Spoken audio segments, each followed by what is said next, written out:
Pemirsa, untuk mengetahui informasi lebih lanjut mengenai pertolongan untuk korban gempa, kami sudah terhubung dengan Dr. Syarif Darmawan, spesialis bedah yang kini sedang berada di kota Reyhanli, Turki.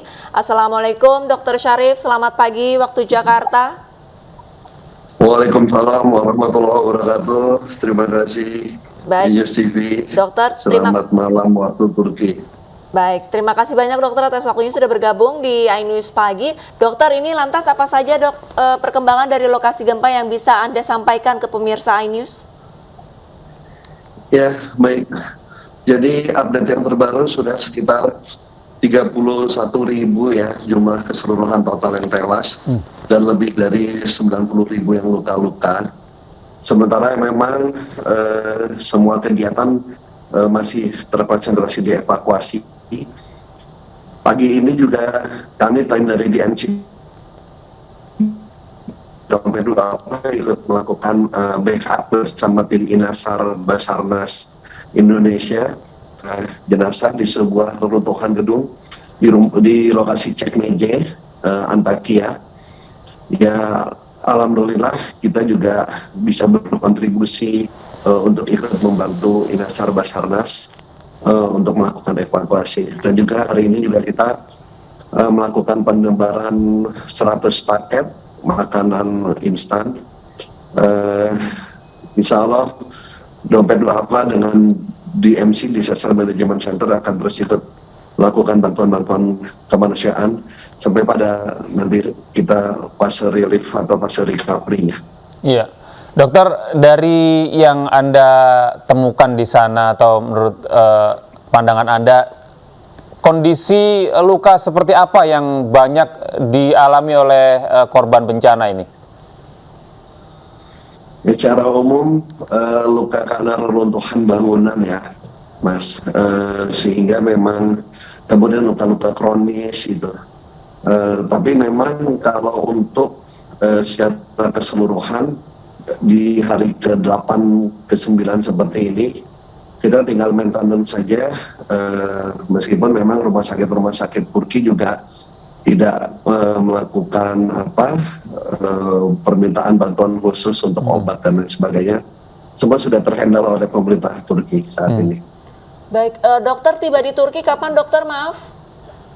Saya hari Jumat ya, dengan 3 orang, dengan Mas Narwan, Mas Dedi, Jumat. Kemudian kita sempat konsolidasi 2 hari di Istanbul untuk belanja kebutuhan. Lalu hari Minggu kami take off ke kota Adana, Turki. Minggu malam, kira-kira Senin subuh kita sampai ke Reyhanli. Dari Adana ke Reyhanli kita lanjutkan perjalanan darat kira-kira 3 jam. Iya, dokter, ini tenaga dari Indonesia atau relawan dari Indonesia ini kan banyak yang datang ke Turki. Lalu bagaimana persebaran mereka? Apakah mereka berada di pos-pos atau rumah sakit yang ada di Turki atau membentuk pos-pos tersendiri khusus relawan yang datang dari Indonesia? Ya, saya juga 2 hari yang lalu, hari Selasa, sempat bertemu dengan Pak Dubes ya, Pak Lalu Muhammad Iqbal di kota Hatay sini. Beliau sih berkata sementara untuk data relawan Indonesia baru ingin dibuatkan des relawan. Memang persebarannya sendiri tidak berarti di rumah sakit, tapi memang masih tersebar di kota-kota atau di camp-camp atau di masing-masing mereka berinisiatif ya. Ada yang di Gaziantep, tapi tidak kemudian di lembaga resmi atau di rumah sakit seperti yang tadi Mas katakan gitu. Cuma memang koordinasi akan lebih cepat. Dokter masih bergabung bersama iNews kah, dokter? Ya, masih. Ya. Agak sedikit jelas sinyalnya. Baik. Dokter, selain Indonesia, dari pengamatan dokter, negara lain mana sajakah yang turut serta membantu gempa Turki ini, dokter?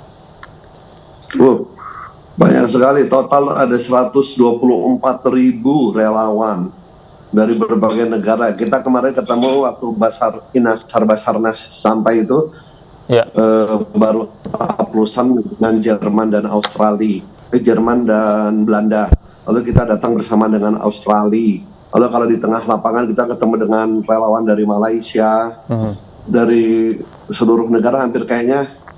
Karena memang Turki itu kalau kita lihat riwayatnya untuk membantu korban-korban gempa itu di seluruh dunia juga cukup rajin ya. Kita itu AFAD gitu. Banyak sekali, 124.000 relawan yang terdata.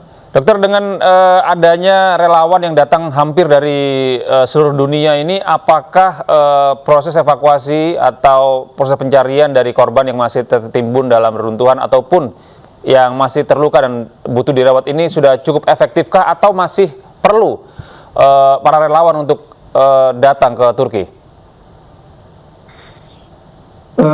Tentu pekan-pekan pertama masa akut itu adalah evakuasi korban reruntuhan gempa, reruntuhan bangunan ya, kolaps bangunan. Kita lihat kayak kemarin Jerman dan Belanda juga tuh punya alat cukup canggih ya, robot, kamera fiber optik, itu efektif di hari-hari pertama untuk mencari korban yang peluang hidupnya masih besar. Lalu kemarin Pak Dubes juga Pak Lalu Muhammad Iqbal mengatakan mungkin Indonesia sendiri berkomitmen 3 bulan untuk membantu proses relief dan recovery dari korban gempa Turki ini. Jangka panjang, Mas. Masih terus diharapkan 3-6 bulan ke depan. Tidak sekedar masa tanggap darurat. Dan Erdogan pun menginstruksikan 1 semester kuliah online lagi. Kuliah online untuk mengkonsentrasikan bantuan sehingga mahasiswa-mahasiswa Turki kuliahnya agar bantuan lebih efektif. Baik, 6 bulan ke depan berarti.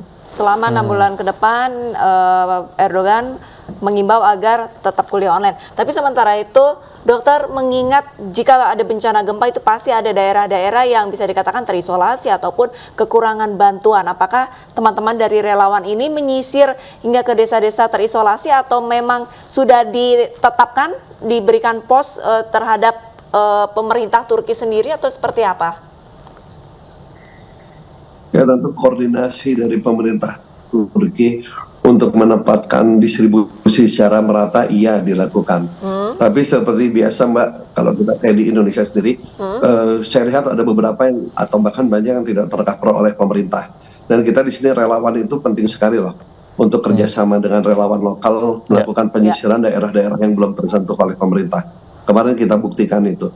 Ya, kesulitan apa dok yang dihadapi ketika Anda berkoordinasi dengan relawan lokal? Apakah ada kendala bahasa?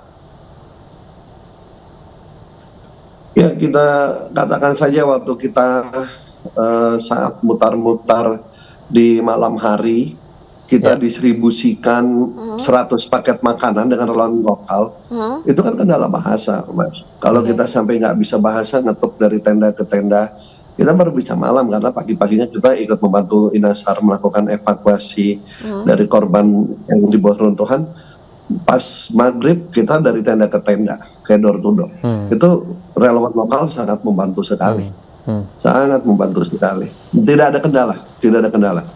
Ya, mereka dan kita kolaborasi, insya Allah demi kemanusiaan, terjemah, translate dari mereka berguna, mereka welcome, dan bagaimana rakyat Turki sangat berterima kasih dengan bantuan yang diberikan oleh relawan dari Indonesia, kolaborasi dengan relawan lokal. Mereka sangat terbantu sekali. Ya, terakhir dok, ini apa harapan Anda kepada warga negara Indonesia apabila ada yang ingin membantu begitu dok? Ya, rakyat Indonesia khususnya tolong bantu dengan peralatan musim dingin, kaos kaki thermal, matras, kemudian baju hangat, karena emang bisa sampai minus 5 derajat, minus 10 derajat, sehingga pengungsi sendiri sangat menderita. Selain mereka kehilangan tempat tinggal, udara dingin yang sangat menggigit ini sangat membutuhkan bantuan untuk menghangatkan badan mereka. Diharapkan insya Allah donasi pemerintah Indonesia, rakyat Indonesia, di mana pemerintah Turki sudah sangat banyak membantu gempa Palu, gempa Cianjur, lalu kita ingat gempa tsunami 2004. Pemerintah Turki sangat banyak membantu Indonesia di berbagai kesempatan. Insya Allah kita bahu-membahu kerjasama membantu Turki yang sedang terdampak. 10 provinsi terdampak, Osmaniye, Hatay, Gaziantep, hampir semuanya hancur insya Allah kita bantu masyarakat Turki pada masyarakat Indonesia. Baik, Baik. terima kasih banyak Dr. Syarif Darmawan, dokter spesialis bedah tulang relawan dari Indonesia yang datang ke Turki untuk membantu mengevakuasi korban gempa Turki. Terima Iya. kasih. Dan tadi juga Iya. sempat disampaikan ya, kalau misalkan ada masyarakat Indonesia yang ingin membantu saudara-saudara ataupun warga di Turki ini, mereka saat ini sedang membutuhkan pakaian hangat karena Betul. suhunya itu bisa sampai minus 10 10, derajat. iya.